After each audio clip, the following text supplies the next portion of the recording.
We have to introduce the new CEO, Rob Moonen from the BC Forest Safety Council, who's going to set the stage for today. I'll give you an intro of Rob.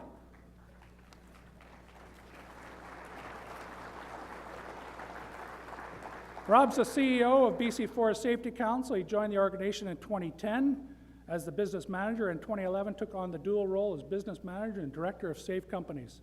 He successfully managed the Safe Companies program overhaul on behalf of the forest harvesting industry in 2013-14, and under his stewardship, both the sawmill and pellet industries chose the BC Forest Safety Council as their health and safety association in 2015. Rob grew up on Vancouver Island and has more than 25 years experience in health and safety and human resources. Prior to joining the BC Forest Safety Council, he was a senior advisor of human resources for Catalyst Paper, supervisor of health and safety for Saanich School District, program coordinator for the Work Industry Reduction Program at Workers' Compensation Board of Alberta, and health and safety specialist for Canada Packers. Rob holds a BCIT diploma in occupational health and safety and is a chartered insurance professional. He is certified by the Ken Blanchard Companies as an instructor in leading change and has completed numerous continuing education programs on subjects such as accommodating workplace disabilities, situational leaderships, labor law, and building high-performance teams. Once again, Rob Moonen.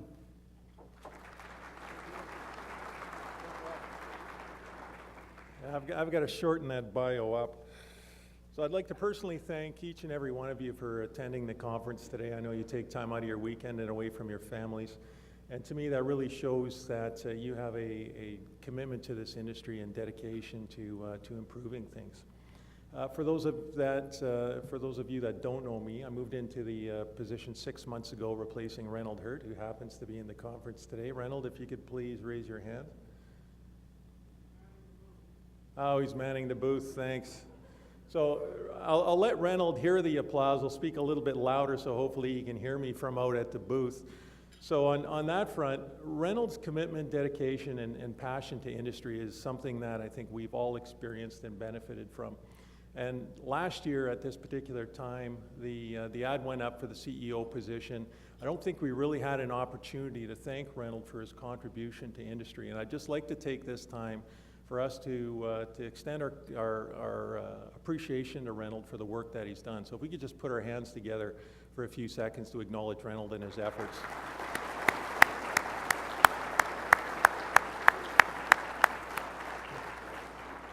So I hope you heard that, Reynold.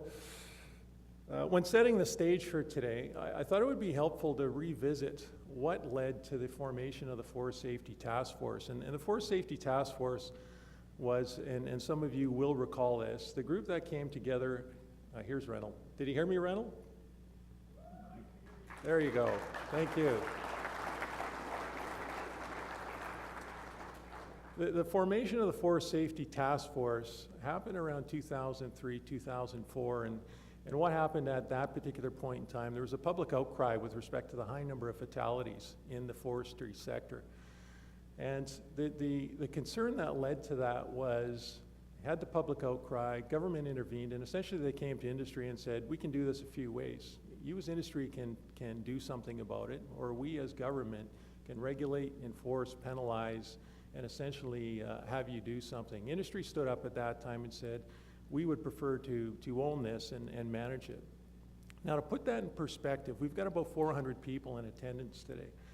And in 2005, one of the recommendations from the Forest Safety Task Force report was the formation of an infrastructure, i.e. the Forest Safety Council, to assist industry with respect to reducing serious injuries and fatalities. So to put it in perspective, if I were to ask you the time period up to and including 2005 that resulted in 400 fatalities, which is about the number of people that we have in this room, what would your guess be? Would it be 1970 to 2005? 1980, 85? Well, the answer is 1988 to 2005, there are 390 WorkSafe BC accepted fatalities. You know, that's a staggering figure, and it essentially represents just over 22 fatalities a year or 2 a month. And I say that because it's sobering, but it also reflects the progress that industry has made over the last 10 years. Where we're at today with respect to the record of industry is, since 2009 to 2015, We're sitting at just over 8 fatalities a year. On the serious injury rate front, I would say 2015 has been a step change for this industry in that we've seen about a 20% reduction across all harvesting activities. Some of the concerns that we still see, and this is why our focus continues to be on 4 areas that I'll touch on later on, is manual tree falling. Manual tree falling in 2014 was just over 28 with respect to an injury rate, and it's up to 29.3 in 2015. So when you look at that, essentially what that means is 1 in every 3 tree fallers is still getting injured. On the other side of that, we're seeing lost time days from 16,000 in 2014 to 10,000 in 2015. So we're doing some things right, but we still have to continue our focus.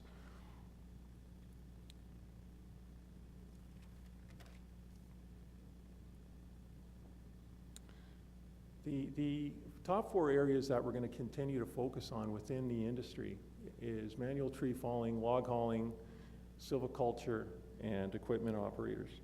Those areas represent about 25% of the person years in this industry and account for about 40 to 50% of the lost time, serious injury claims, and claims costs. So when I talk about setting the stage for the conference today, I think we need to think about what we're going to be doing different as an industry. And throughout the day, you're going to hear some very interesting perspectives from a number of different speakers. And what I'm going to ask you to do is open up your minds and hearts as far as looking at what we can do differently in the workplace to make a further difference as far as where our performance is to date. In 2016, we've had 9 fatalities, which is concerning to date. And if you look at those numbers, that's about 1 a month. And when you look at the breakdown of those fatalities and the top 4 areas that we're going to continue to focus on, 5 of those have been involved with log hauling, 4 of those with manual tree falling. We had the one incident where the individual was electrocuted while moving a piece of equipment, and then a yarder operator was killed. And when you look at that in the average age of the individuals now, it is, I would say, something that we need to continue to focus on as we get new people into the industry. We don't want to expose anybody to the risk, because at the end of the day, 1 fatality is too many. So I'd like to move into the awards presentation with respect to the people that are here. On page 5 of your conference guide indicates who the individuals are. So I'm just going to ask each of those individuals to come up. So the first leadership award is the Kerry White Memorial Award, and that goes to Steve Lackey. Steve, and I think many of you will know Steve and familiar with him. Steve is one of these individuals that exemplifies his passion for the industry, has always been available as a mentor, and essentially is available around the clock to answer any concerns, questions that people have. So Steve, are you in the audience today? Can you come up, please? If you could put your hands together for Steve Lackey for the Kerry White Memorial Award.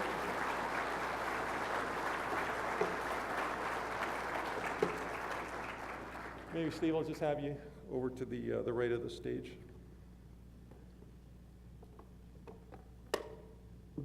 The next one's an interesting one. So what we started doing last year was we started looking at, as the sawmill sector, manufacturing joined the council, we started to recognize manufacturing MVPs.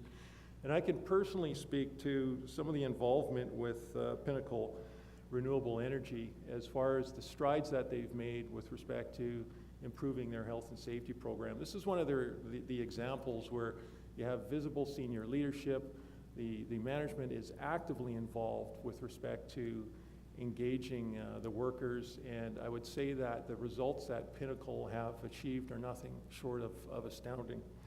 So the Pinnacle Renewable Energy Operations Award goes to actually all of the plant managers, and Ron Meyer is going to be accepting the award on behalf of the plant managers and Pinnacle. So Ron, if I could have you up here.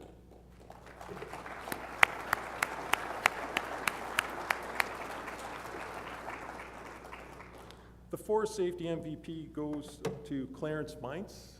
Clarence is again, one of these individuals who's out in the ground ensuring that everybody is working safely, and really it subscribes to all the values and principles that we would like to essentially achieve.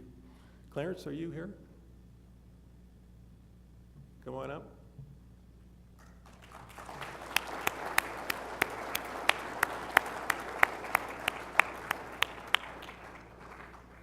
So thank you very much. You're going to hear some good speakers today, and I ask you to open up your hearts and minds and think about how you're going to apply the learnings today. Thank you. Hold on there, Rob. We're going to ask you a question from our pigeonhole.